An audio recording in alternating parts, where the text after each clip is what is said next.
this talk today is for me. I hope you get something out of it. But this is for me. So I thought, if any of you who really know me, I'm a little snarky. Okay, that's just my personality. I don't walk around, that's just not me. So I thought I'd start off with this. Common sense is like deodorant. The people who need it most never use it. Right? Why is that? Why is that?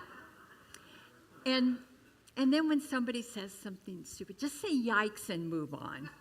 Right? And then I would like to apologize to anyone I have not offended yet. Please be patient. I'll get to you shortly. All right, so I want to start with this. So whenever you're in conflict with someone, there's one factor that can make the difference between damaging your relationship, deepening it. That factor is attitude. Mine is zip it. I learned at what triggered my talk today is I made the mistake of saying something political before my class started with somebody there, and that person had the complete different perspective than me. And I don't know if you've encountered that. And I realized, and as a minister, I need to zip it. So I just wanted to kind of touch on this. And then what triggered it this week is my sister sent me a video, a political video, and then I sent her one on the opposite side. And she just, that's phony and blah, blah, blah. And I said, here's the thing, Tracy. I said, I love you. You're my sister. I love you. You're not going to change my mind, and I'm not going to change your mind. And so we have to honor each other's perspective. And so that's kind of what I want to I kind of wanted to go to. So what is more important, what happens to us in our daily lives or how we react to what is happening? Because that's the main thing. It's like, why do we have to be so divisive? Why can't, when I was growing up, you weren't supposed to talk about religion, politics, and was it money, sex? I don't know what it was, but there were 3 of them. And I don't remember ever, when I was growing up, it being this political, in all my life. So this is Dr. James Doty. I'm going to have a lot of quotes from him. We're doing a book study, Mind Magic, and Dr. James Doty is a neuroscientist. He had a horrific childhood. His father was an alcoholic. His mother had a stroke when he was young, and he had a really, really rough childhood. And he one day it was really bad at home, and he got on his bike, and he was about 8 years old, and he rode into this magic shop, and there was a lady in there. And she called him in, and she could see that there was something wrong with him. He was upset. She said, come here. And so she talked to him. She said, you're having a rough life, aren't you? And he goes, yeah. And she said, well, I'm here for the next 14 days. Please come in and visit me. I'm going to help you. 6 weeks? Oh, 6 weeks. Thank you. Anyway, she was going to, thank you, Sophia. Thank you for correcting me on that one. That was a good one. Yeah. Anyway, so she really helped him and made him understand. So Dr. James, he said this, to harness the full potential of our inner power, to manifest our intention, it is necessary to work not just with the brain, but with the heart. Because here's the thing, our brains, yes, we need our brains and stuff, but it's our heart. That's why I always talk about when people come into our sanctuary, they feel the energy, because that's where your energy comes from, is your heart. Your heart triggers your brain to help you manifest what you want, but it's what's in your heart. That's where the power is in our hearts. That's why we have our thing, changing lives one heart at a time. Because we know if you change your heart and your perspective and the way you deal with each other, it changes the world. So the quotes that I have today, the most of them are going to be from Dr. Doty, from the book that we're doing. And so what he does is every morning, before he wakes up, he says he sits on the side of his bed and he does what he calls the alphabet of the heart. And the first letter is C for compassion. Sympathetic consciousness of others' distress together with a desire to alleviate it. That's what the Webster Dictionary says. And Dr. Doty says, and don't forget to be compassionate with yourself. Have compassion for people. Feel if there's anything you can do to help somebody. Janice, I still think of what she did. Okay, do you mind if I share that story? Okay, so we're in our book study, and she starts crying. And because she saw a homeless, I would never have this courage. She saw a homeless man over by Sears there, the old mechanic, the old garage thing, sleep. And she went up and she said, do you need anything? Do you need any food? And she took him in her car and drove him over to Trader Joe's and bought him food. I would never have, I might give somebody money, but I would never be that brave and it was his eyes that got you.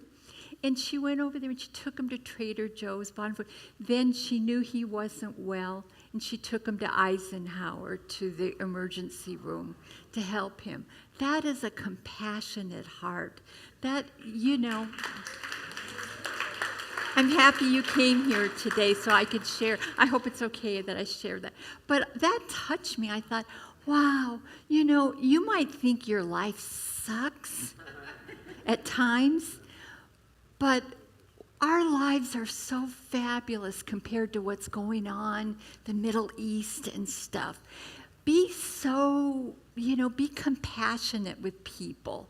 Let's use that power that we have, because the energy you put out in the universe, it comes back to you, pressed down and overflowing. Without you even that's not your purpose, but it will in amazing ways. So the next one is dignity. Treat yourself and others with care and compassion, being respectful, listening to other views respectfully. We need to practice that. We need this. There's a lot of disrespect of people's opinions and so forth. And if you share your opinion and they share theirs, don't think it's going to be the same as yours, and you don't have to force yours on somebody else. Honor everybody where they are, and give them their dignity. E is equanimity, inner calmness during challenging times.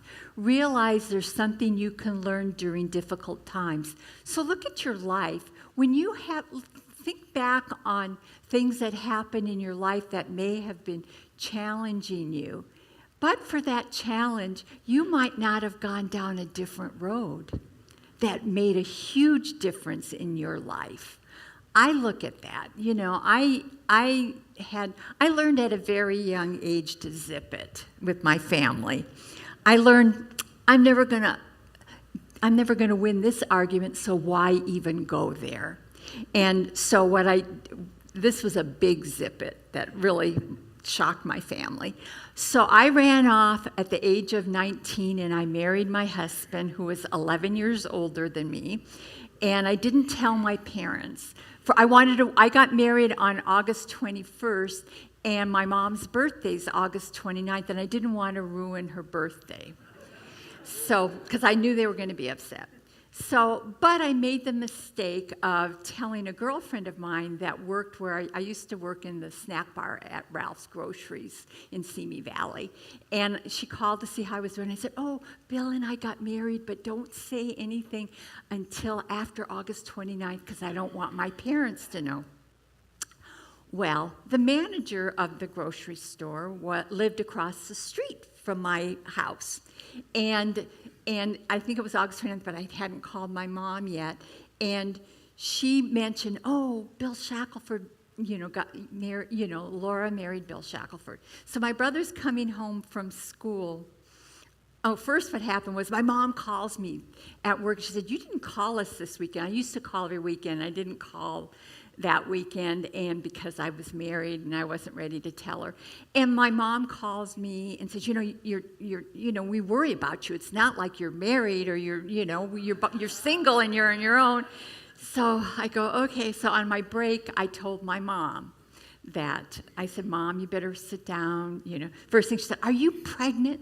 And I go, no, Mom, I'm not pregnant, blah, blah, blah. She said, oh, my God. Anyway, so my brother comes home from school, and he's good friends with the neighbor across the street. And my mom's in the kitchen crying. My brother walks in and goes, Mom. He said, Bill Shackelford married some 19-year-old girl that used to work at Ralph's with him. And my mom goes, yeah, that's your sister, And, of course, they're all crying. And it obviously worked out well, We were together for over 21 years and stuff. But so sometimes you just have to zip it. I learned very young that I'm not going to change your mind. And so my dad, he calls that, why didn't you tell us that, you wanted to? And I said, Daddy, if I would have told you, what would you have done? He said, I would have made you come home and we would talk about it. And I go, yeah, and I didn't want to talk about it. I'd already made up my mind. And, and so we worked it all out with my family. But sometimes you have to follow your heart and you have to do what you know is right for you. That's so just that inner calmness and knowing that even if you have challenges in your life, they're pushing you in a direction. Just open your heart for that. Forgiveness. This is from Webster.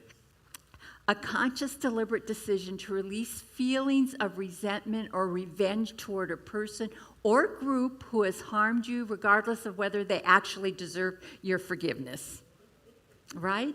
And think about times when you've got to just let it go. Somebody did something to you. You don't have to be around, but forgive them. That's an energy that you're sending out into the universe. Gratitude. Be grateful for what you have. Don't waste your life focusing on what you don't have. Because the more that you appreciate what you do have in your life, the more things you're going to attract. Remember, your heart is that energy that is going out. That's why I love hearts, because I know that the more energy that I put out positive in the world, it affects the world and it comes back to me. Humility. Don't think you are better than someone else or try to impress anyone. Just be yourself. Be your authentic self, because you are fabulous. You are fabulous just the way you are. You don't need to impress anybody, and don't think you're better than someone else. We are all on our path going through what we're going through. We're all unique. We all bring that uniqueness to the world. None of us are exactly the same. Oh my God, have I told you some of the things that, ask Eric, some of the things I've said. I love to laugh. I love to just have a good time. We're here for such a short time. Lighten up, right? Just lighten up. Right? Integrity, your commitment to honesty and a willingness to do what is right. And you do what is right for you. You don't need to tell anybody you're doing that wrong. Who are you? No, They're doing what they feel is right for them. You might think they're crazy, but you know what? That's their journey. That's their experience. Justice, to recognize our responsibility for the gifts we have is to care for those who are the most vulnerable. That's what Janice did. That's, this poor guy had been on meth, he had no teeth, and she took care of him. I guarantee you that he will never forget that. And that could have been a turning point in his life. You'll never know. But you did such a beautiful thing. When you feel moved to do something like that, do it. You're there for a reason too in that moment. And then kindness, a type of behavior marked by acts of generosity, consideration, rendering assistance or concern for others without expecting praise or reward in return. You just do things. Just do things. Just even as much as a smile to somebody, or you see somebody in a grocery store and you go, oh God, I love your outfit. Just yes. I wasn't talking, I was talking to her. No.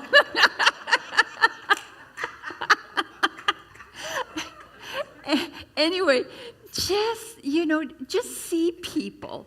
Just let people know they're seen. That even means something to somebody. Just to know that they're being seen, that somebody saw them and cared. Just be kind. Let somebody, in your grocery store, you get a cart and you pull, and somebody comes up and helps you get it out. That is so sweet. Just things like that. It's those little things in life that make such a difference in our lives. And the last one is love encompasses it all. And that's the truth. Remember that energy from your heart. Be that love. Be that divine, loving energy in the world. You don't need to battle. You need to love. So every word you speak is a prayer. Remember that. Every word. So watch what you're saying. What are you praying for, talking about? If you talk about negative things, those are the things that are going to be your experience. And how do our casual conversations support or deny our perspective? So be careful. Be careful in those little things that you say. And, if you know you're with the right person or whatever, you can be snarky, huh? And so, anyway, I wish I could tell you the first conversation Eric and I had, but I can't. But anyway, just have fun with life. We are so blessed that we live where we live and we have the lives that we have. And the more that you live in that state of gratitude and joy for what you have, the more you're going to experience it. That's what your heart does. Your heart is a magnet. If you're angry and you're sending out that energy, that's what's going to come back to you. So remember this. We are each unique and beautiful, but together we are a masterpiece. So end your lesson.